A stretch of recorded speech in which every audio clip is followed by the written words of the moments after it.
the VA program anywhere. So they're individualized. They do each one they can do essentially what they want as long as they follow these guidelines. So basically all I could tell your friend is if they feel like they've been wrong, because he has patient rights, which you can see, and I'll show you here. This is the U.S. statute for patient rights right here. I'm blown away by, you're telling me that Obama and Congress passed this, that you only can be seen for what happened to you in... Congress didn't pass that. That was an executive order. So it wasn't passed by Congress. So that could be removed, It was removed. It was removed. It has been since removed. Who removed it?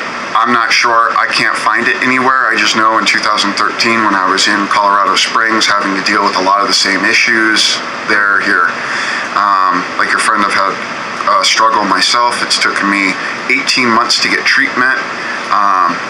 You know, my hand, where I cut my hand, you can see my hand. Right. I've never gotten treatment on that, ever, since I've cut it, which was after. It's not a military injury. Okay.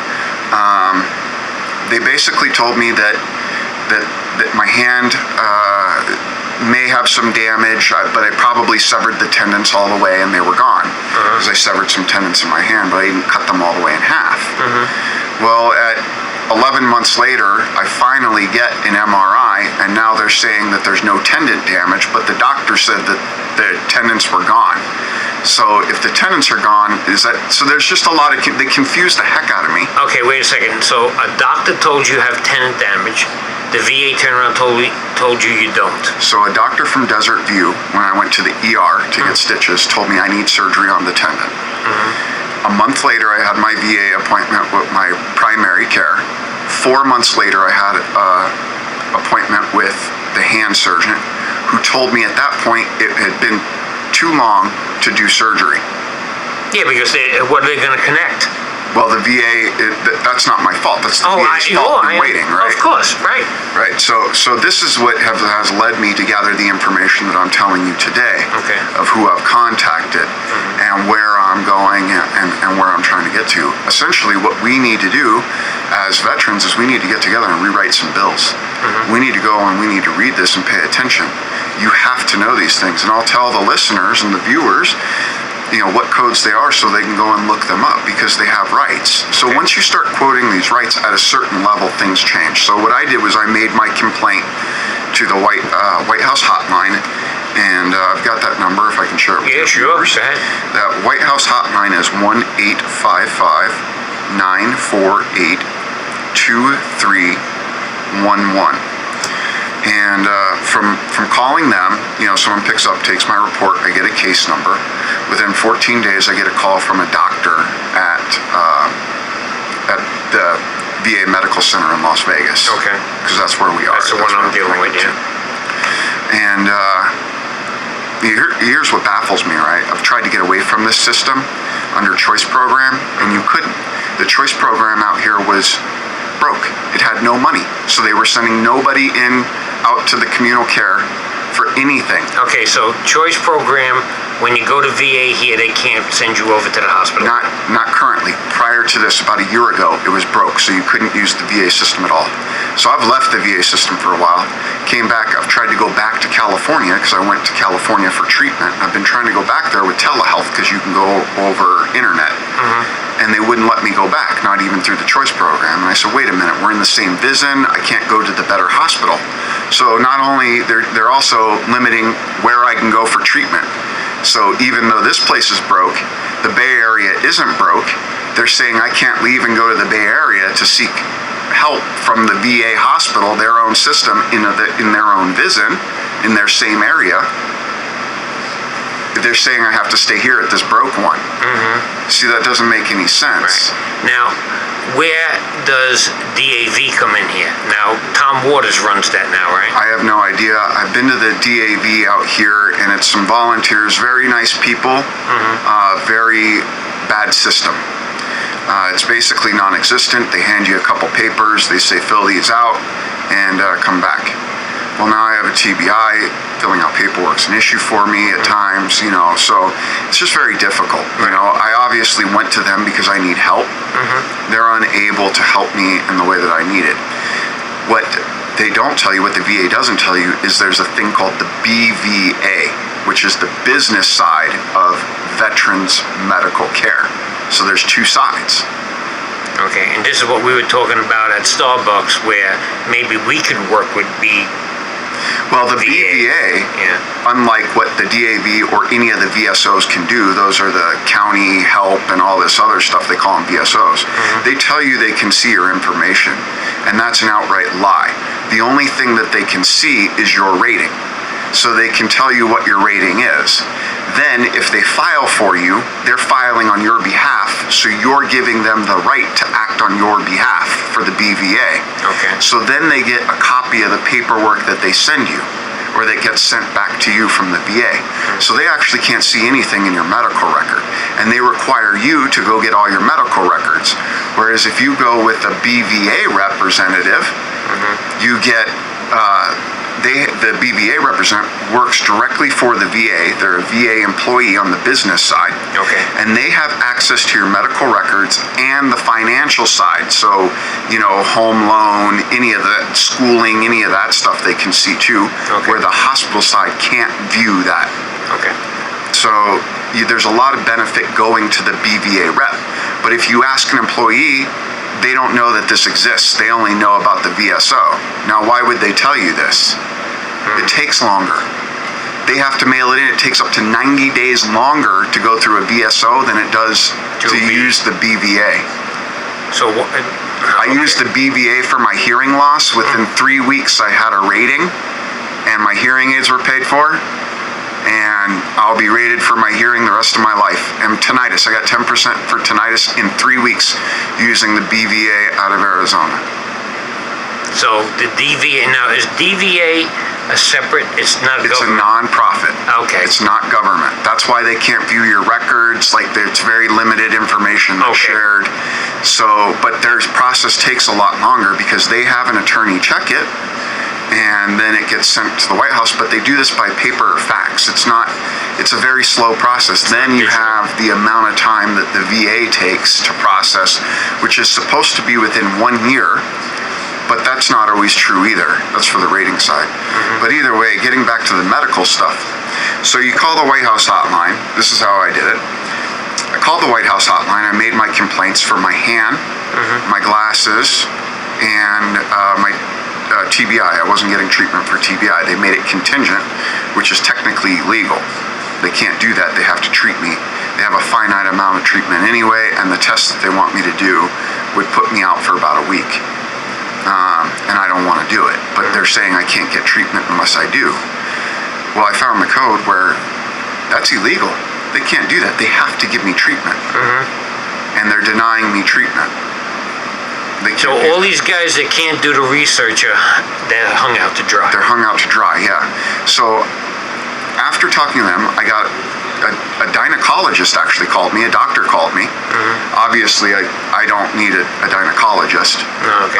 But he called me to make appointments for my hand and to see the process through on that side. Well, then the White House hotline, when you call that number, it gets passed up to an administrative staff. It's a board that it goes to of 14 people at the hospital.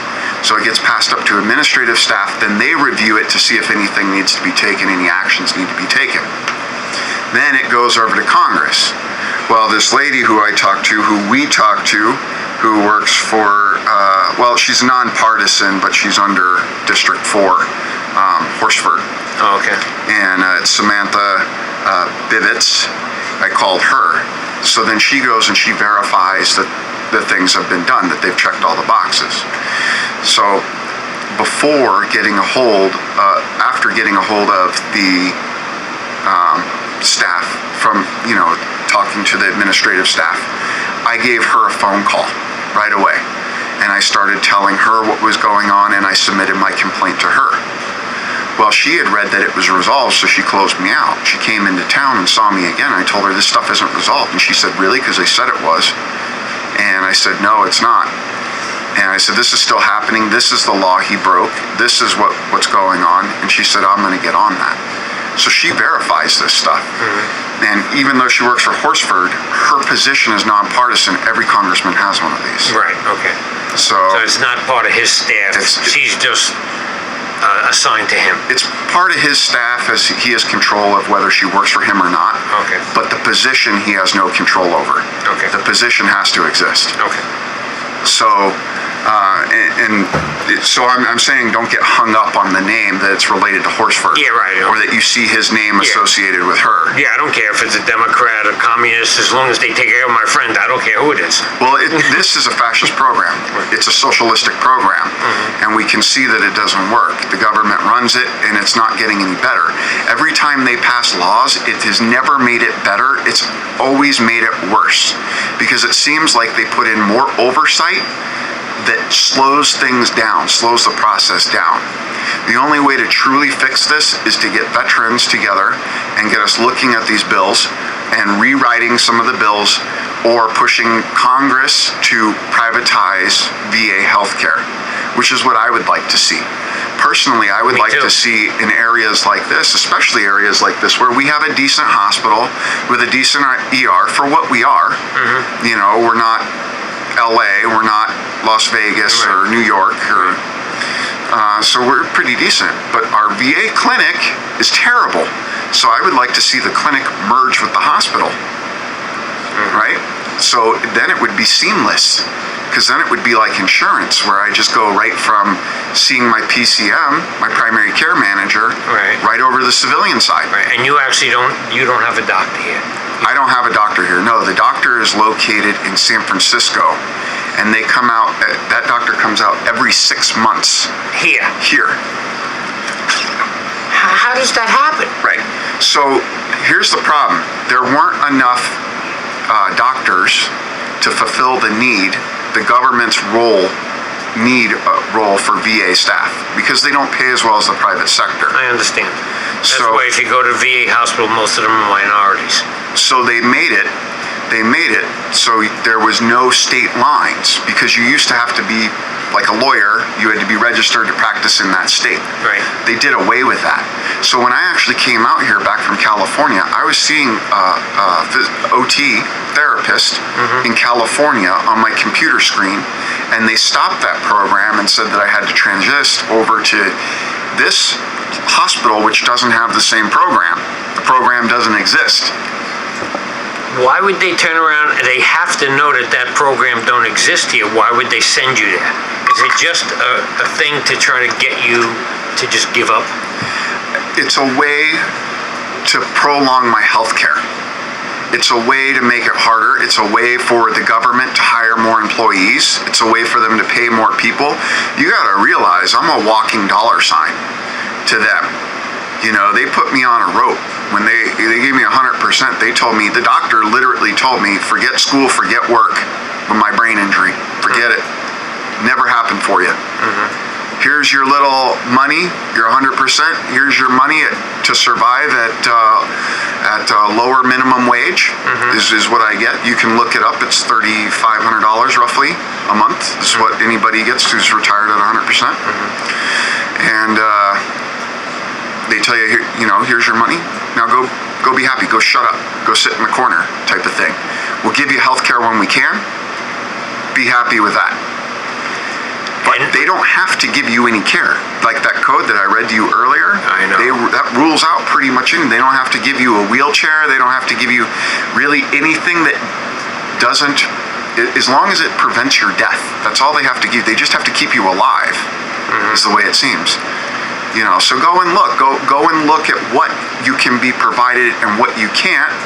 And your partner or your friend, whoever, will be a lot more happier when they realize that this isn't really a right.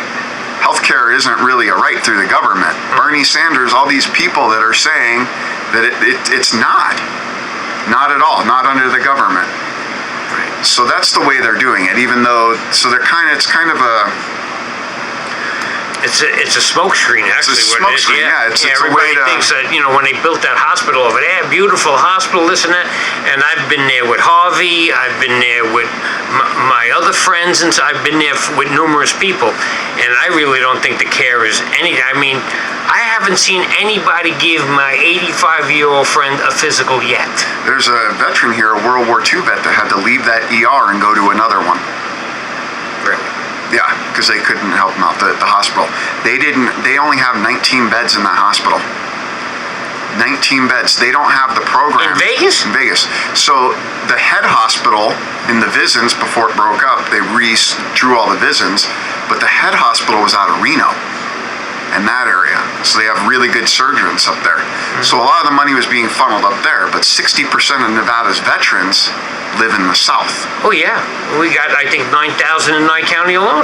Yeah, so it's really high. So they get, the money goes to them first and then gets funneled down this way. That giant building on Pecos has 19 beds in it. Has 19 residential beds, yeah. What is the rest of the building?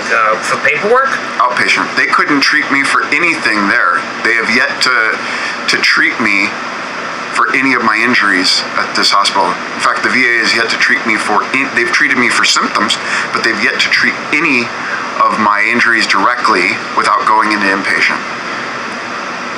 It's ridiculous. I mean, I needed surgery on my foot. MRIs take forever. I mean, I had to I waited 11 months for an MRI.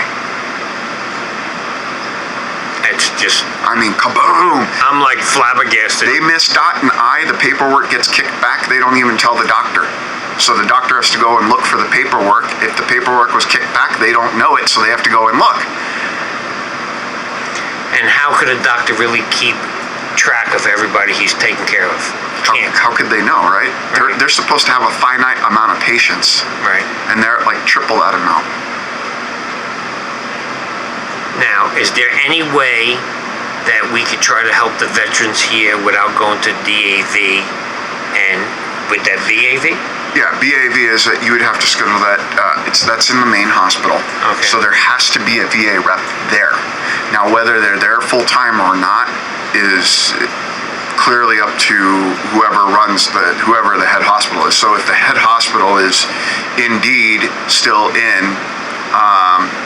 Reno, then they would generally be out of Reno, and they might have one stationed here, maybe.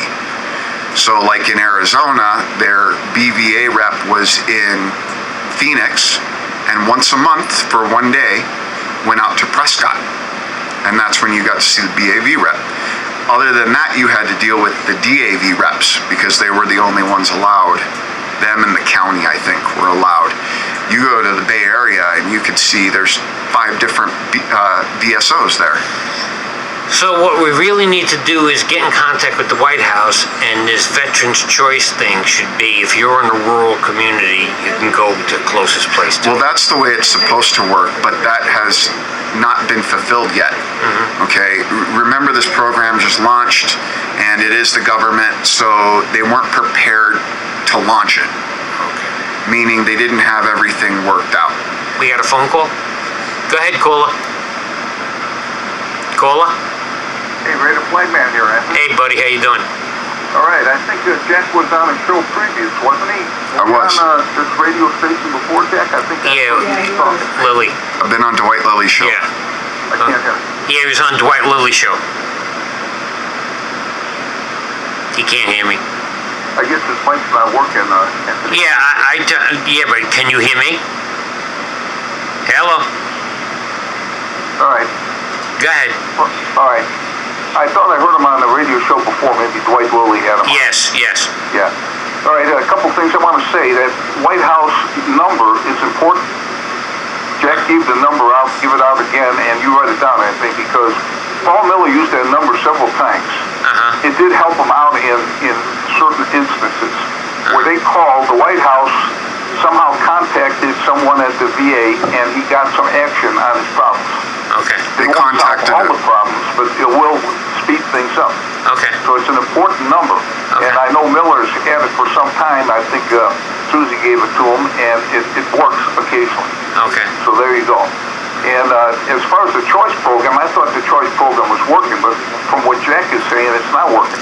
No. You know, I thought that if you're more than 65 miles from the hospital, Veterans Hospital in Las Vegas, that you could pick a doctor out here and everything else. But it doesn't seem to be clicking. I thought it was 40 miles. I have no idea. Right. But see, I believe in Willie Nelson. He has a mirror in his bathroom, and on the mirror it says, keep it simple. None of this is simple. No. I've been listening, and I said, this is not simple, and it shouldn't be this complicated. Right. And that's what's going on with our entire system, whether it be the court system or anything else. You know, I sit in the courtrooms for the last 17 years, and it's not simple. It's a complicated deal where people are run over by the legal system. They don't know what to do about it. Yeah, you may have seen me there too. The last thing, one other thing I think want you to can say. hear for some reason. I've been watching a local show, Anthony, and you may be able to help me here. Cash Cab used to be on the Discovery Channel. Did you ever see it? Yes. Yes, What's in the New York. guy's name? They got his license up there. It says Bailey Benjamin, but is Benjamin his first or last name? I have no idea. Yeah, I don't know. You know, and I'm watching this. It's like Dish gave me like 1 month free on this games show station or something. And I'm watching them, and I used to be addicted to Cash Cab when it was on regular TV. Now I'm seeing this Bailey Benjamin, you know, and I really think it's a good show. You know, he doesn't pay him bitcoins, he pays him cash money. Yeah. You know that, right? Yeah, I know. It's like a fun show. I kind of like it. All right, I'm going to let you get back to Jack and you guys discuss and keep up the good work. I accept Jesus Christ as my Lord and Savior. Keep the faith and power to the people. Ray the Flag Man, over and out. Thanks, Ray. Have a good night. Amen. Yeah, so to retort on that, the process for the choice program currently, there used to be no miles. When I was in Colorado Springs, I could use choice program, and I live, 10 miles down from the hospital. But, yeah, so the current process is this. You book 2 appointments to see your PCM. You have to see the nurse first, right, who collects data from you, does all this stuff, nursing stuff, takes your blood pressure, asks you what you're there for. Then you go to your PCM, whoever that is. In this case here, it's going to be Bill Carl, or I don't know who the other person is. Okay. And you see him, and then he goes, okay, this is what we're going to do for this thing. Where would you like to go? Well, I'd like to go see community care for this. Okay, he puts you in for community care. So then you get a call from the hospital to verify that community care. Then it goes to an outside it goes to the hospital first. Then it goes to an outside agency, which is very confusing because I have TRICARE Prime. I have 2 types of VA is TRICARE, but I also have my retired insurance, which is called TRICARE. And when I talk to them, I'm in the TRICARE Rest region, right? And they use the outsourced company that's called TRICARE West Healthcare Alliance, which is not TRICARE, the insurance company. Don't get them confused. It's just a company where you talk to some people that help you make an appointment. They can't really do anything for you, and they don't really care about you anyway. I've made a White House complaint on this too. I talked to 4 people that would tell me, not 4 people. I spoke to one who answered the phone, right? So after it goes to Vegas, I talk to them. Then it goes to the outsourced company. They call me. They gather information. They say, well, when would you like your appointment? The way it used to be, I'll tell you the way it used to be. You would call Choice, or Choice would call you. If they didn't call you, you called them, and you said, which doctor can I go to for this? And they would give you a list of doctors in your area, and then you can go to whichever one you wanted. They don't do that anymore. Someone answered the phone, transferred me to someone else to take my information, who then transferred me to